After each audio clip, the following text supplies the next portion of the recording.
Buahnya dia panen ya. Siapa? Pasien? Iya, memang aku kemarin banyak pasien. Halo teman-teman, assalamualaikum warahmatullahi wabarakatuh. Bertemu dengan saya Bidantri. Lama ya guys, aku nggak ngevlog seminggu lebih. Aku hari ini sebenarnya lagi nggak jaga di puskesmas. Aku kebetulan ada keperluan. Nah ini aku mau ngajain mereka ngevlog tentang IUD karena ini adalah bidan-bidan pengguna IUD. Nah mereka pelayanan, kebetulan APD-nya yang ini ya lagi agak terbatas, yang kayak punya aku yang biasa aku pakai. Jadi mereka menggunakan ini. Ini bidan Irin, guys. Bidan Irin menggunakan IUD sudah cukup lama ya. Nah, banyak pertanyaan yang mengatakan tentang apakah menggunakan IUD itu pemasangannya sakit atau tidak. Mbak Irin, sakit enggak Mbak pakai IUD? Enggak, enak aja. Enak aja. Dipasang IUD enak aja. Kalau enak sih, kalau menurutku enak juga enggak, cuman biasa aja gitu nah. Iya, biasa aja. Tapi ini lebih nih enak aja. Mbak Irin pasangnya sudah pernah berapa kali pasang? Udah bongkar pasang sudah 2 kali. 2 kali bongkar pasang ya.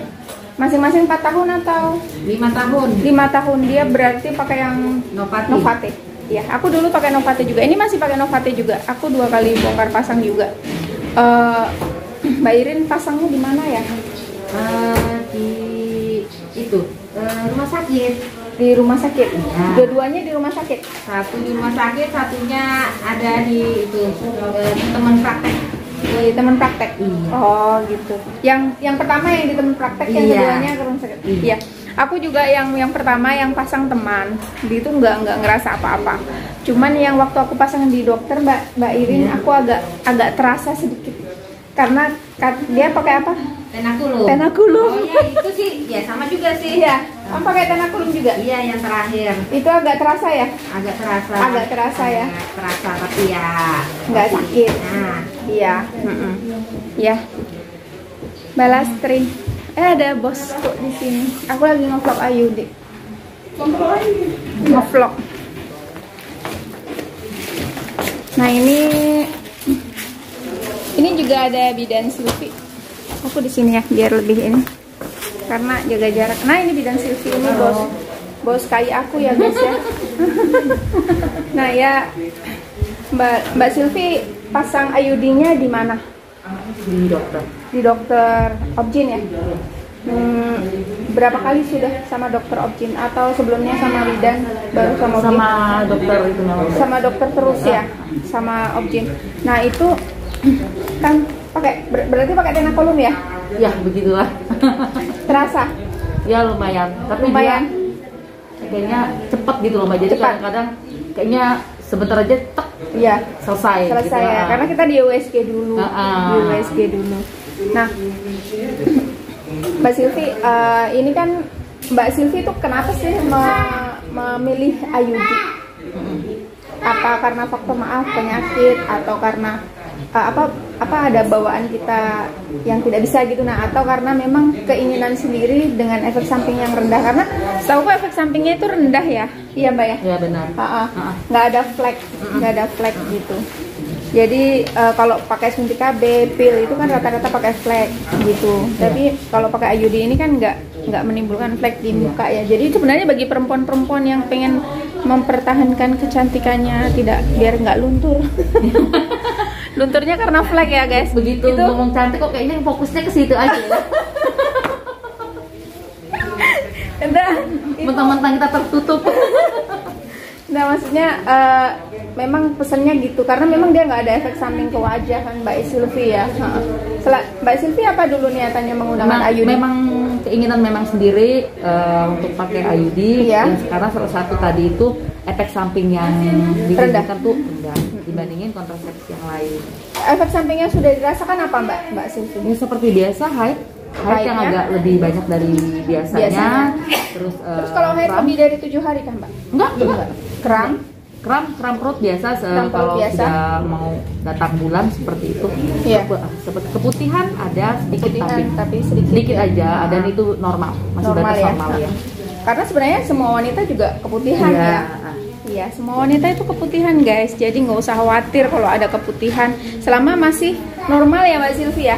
Yang dianggap normal itu satu, tidak berwarna kehijauan, tidak gatal dan tidak berbau busuk. Ya, Betul. begitu. Sudah masuk Nah. Sunatinya. Ibu Sunatinya suruh masuk kah? Enggak, belum, sudah masuk tapi belum ada kartunya. Sudah masuk. Oh gitu. Nah ini Mbak, kalau Mbak Sylvie, Mbak Irin, oh ya teman-teman Mbak Sylvie ini ada kalau dulu aku waktu niat pertamanya itu aku itu karena perdarahan pakai KB perdarahan aku Mbak pernah. Oh iya. Nah kalau Mbak Sylvie ini dulu pernah memang ada hipertensi ya Mbak ya? Hipertensi baru-baru aja Mbak, Oh, sebelum hipertensi sebelum sudah menggunakan IUD sudah, ya? hipertensi kan baru-baru aja. Gitu. Baru-baru aja yang Berarti memang niatannya menggunakan dari IUD. awal, dari habis lahiran memang harus dipakai, bukan karena ada penyebab penyakit itu. Oh iya, berarti memang ya namanya bidan, dia tahu. Gitu. Kalau Mbak Irin nih, Mbak Irin sudah pernah pakai KB hormonal belum? Kalau Mbak Sylvie kan nggak pernah nih pakai hormonal ya? Nggak pernah, Dia langsung memang IUD terus. langsung memahami IUD dan langsung menggunakan. Kalau Mbak Irin nih pernah nggak pakai KB hormonal? Pernah? Pernah KB hormonal ya? Iya, suntik 1 bulan. Karena Suntik 1 bulan. itu apa ya dulu ya? Oh ya itu minggu haid kan nggak salah. Iya. Minggu haid terus alatnya waktu itu belum ada, jadi nunggu itu pakai hormonal. Pakai hormonal. Berapa lama? Sekali aja. Sekali aja. Iya. Oh, selanjutnya dia menggunakan IUD gitu. Jadi Mbak Irin ini kalau dibuka maskernya dia cantik. Mbak Sylvie juga itu. Nggak ada flek ya Mbak ya kita ya? Sedikit. Lansia nih belum pernah kasih laporannya. Lansia.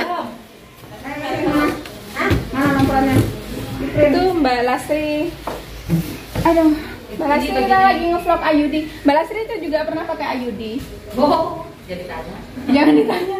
Bahkan dia Hantunya KB. antunya KB dia semua KB sudah pernah dia jalanin, jadi dia tahu persis efek sampingnya, kekurangannya, kerugiannya. Ya Mbak Lastri, ngobrol sebentar sama Mbak Lastri. Bisa ceritakan yang pengalamannya Mbak Lastri aja menggunakan pil itu, kelebihannya dan kekurangannya apa? Menggunakan. Nah itu dia kata dia. Lupa ingat. Sudah lama. Kelebihannya ya kalau pil kan Pil ringkas, nggak diminum selesai. nggak usah ketemu Petugas kesehatan. Kalau spiral atau IUD kan pemasangan kontrol harus bertemu dengan petugas kesehatan. Iya itu. Tapi kalau setelah pemakaian sih nggak ada masalah. Iya. Gitu ya. Yang jelas pil suntik sama ini kurang lebih ya Mbak ya. Suntik, kalau Iya. suntik kan Mm-mm. deg-degan. Disuntik. Ya 3 bulan deg-degan. Gitu iya sih. Kalau suntik memang deg-degan kalau mau disuntik. Terus Mbak, aku tadi sama Mbak Sylvie sama Mbak Irin kan membicarakan kalau IUD itu ada flek. Kalau yang hormonal kan menimbulkan flek. Kalau IUD kan nggak menimbulkan flek. Mbak Lastri waktu menggunakan enggak hormonal itu ada flek enggak? Kalau yang IUD tidak ada. IUD Yang tidak ada. Itu suntik. Yang suntik ya, pil juga nggak ada. Oh ya, memang gejalanya hampir nggak sama ya setiap orang ya, begitu. Mbak Lastri, makasih ya, Iya. udah berbagi cerita tentang KB hari ini. Udah dulu teman-teman ya. Aku sih sebenarnya banyak menyarankan bagi yang memang cocok. Bentar ya, aku singkirkan kipasnya dulu. Bagi yang memang tidak ada masalah dengan kandungannya, aku sebenarnya menyarankan untuk IUD aja karena efek sampingnya itu memang sangat rendah sekali ya. Kalau seperti kemarin itu ada mitos-mitos kalau menggunakan IUD bisa lari kemana-mana, itu sebenarnya tidak benar. Terus kemarin juga ada mitos, bukan mitos ya, sebenarnya ada orang yang bercerita tentang pengalamannya di Facebook bahwasanya menggunakan IUD itu bisa menimbulkan infeksi. Itu tidak benar ya, karena infeksi itu bukan penyebabnya, bukan karena IUD, tapi memang ada beberapa perempuan yang tidak bisa menggunakan IUD, seperti kalau misalnya ada kista di dalam rahimnya, ada tumor gitu, memang nggak boleh menggunakan IUD ya guys ya. Atau bahkan kalau misalnya maaf beresiko terkena penyakit PMS ya, penyakit menular seksual, itu jelas-jelas waktu screening itu bidannya pasti tidak akan melakukan pemasangan begitu. Nah, kemarin juga ada yang menceritakan bahwasanya dia menggunakan IUD dan IUD-nya bertagar gitu. Setelah dia lepas, dia sakit perut, kemudian dia bertagar IUD-nya sampai bertagar begitu. Itu tidak benar, bahwasanya IUD itu tidak bertagar ya, karena dia itu berupa tembaga di mana kita tahu sendiri tembaga itu adalah logam mulia yang tidak berubah sifatnya, jadi tidak mungkin bertagar begitu. Oke teman-teman, itu dulu ya dari saya tentang cerita IUD. Aku dan teman-teman, sebenarnya dua lagi temanku ya yang menggunakan IUD di sini. Itu namanya Bidan Sri Lestari dan Dr. Ambar.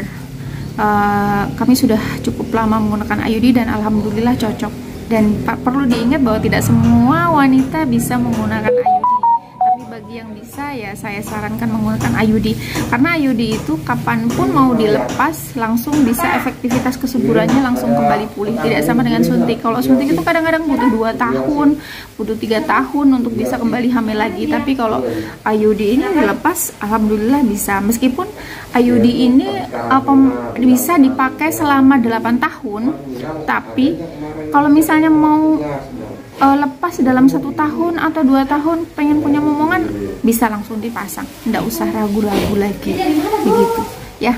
Oke teman-teman, sekian dari saya, semoga bermanfaat. Sekian, wassalamualaikum warahmatullahi wabarakatuh.